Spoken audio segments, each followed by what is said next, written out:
Hello! Keep fighting for coronavirus and it's me, Missy Santi. Today we are going to learn about short functional text. Teks pendek yang ada fungsinya masing-masing. Nah, kita akan belajar 3 kali ini, yaitu notice, announcement, sama label. Notice itu bisa pemberitahuan, bisa juga peringatan, bisa juga larangan. Lihat tuh bahasa larangan ya. You are not allowed, you are not permitted, you are prohibited, you are forbidden. Itu artinya dilarang. Sedangkan kalau diizinkan, you are allowed, you are permitted, sama you may atau you can't. Announcement itu adalah pengumuman ya, pernyataan yang bisa diumumkan secara langsung, lisan, ataupun secara tertulis supaya orang lain tahu. Lihat, perhatikan inti apa yang diumumkannya, terus perhatikan juga siapa yang membuat pengumuman, lalu untuk siapa. Dan ini yang paling penting, bedakan durasi waktu dan hari.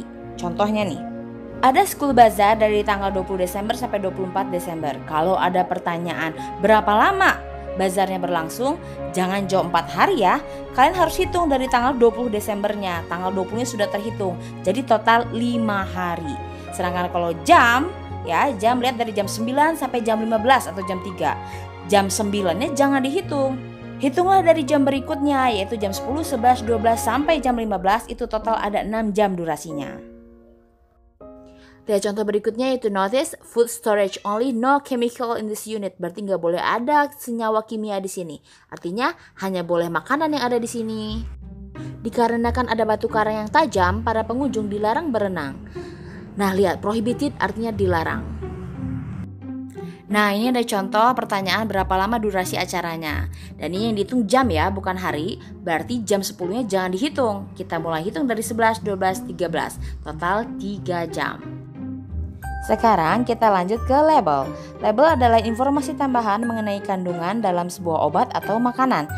Jadi kayak dosis obat, nutrisi makanan, vitamin, dan lain-lain. Iya, ini ada contoh label obat. Kita lihat substance artinya zat atau kandungan obat. Lalu ada jenis produk ya, product type, apakah obat batuk, obat demam. Lalu ada uses, kegunaannya. Dia bisa menyembuhkan penyakit apa atau gejala penyakit apa. Nah, ini yang paling penting, warning ya, peringatan. Kalian harus teliti di sini siapa yang bisa mengkonsumsi obat ini, efek sampingnya apa aja, harus konsultasi dokter atau enggak. Nah, ya, perhatikan di sini.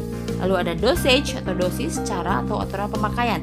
Perhatikan dosis, takaran, dan kapan harus minum obatnya. Terus di mana harus nyimpan obat ini? Di kulkas atau suhu ruang. Dan terakhir, rasa. Ini ada contoh soal pertanyaan-pertanyaan untuk label obat ya. Jadi kalau dapat soal seperti ini tinggal dicocokkan aja sama label obatnya.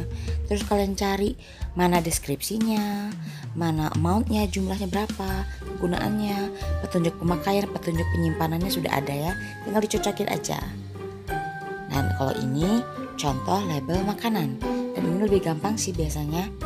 Yang sering ditanyakan itu apa kandungan terbanyak, atau berapa persen kandungan karbo, vitamin ini dan itu aja. Baiklah, kita coba latihannya ya.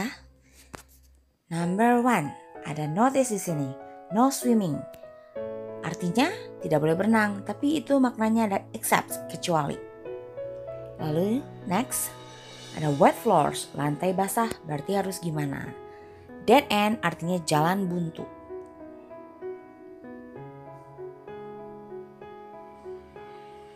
No smoking, oh jelas banget gak boleh ngerokok. Permit, itu kalian harus tahu artinya. Number 9, harus hati-hati nih. Ada notice smoke free, bebas asap rokok. Apakah artinya bebas merokok atau justru tidak boleh merokok? Next, nah ini baru announcement ya. Kalian lihat untuk siapa, lalu isi announcementnya apa. Pastikan baca baik-baik ya.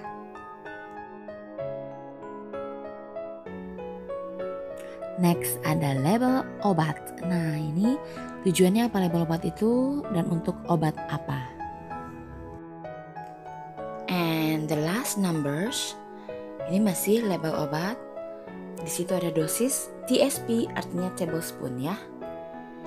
Alright, finish. See you next time. Bye.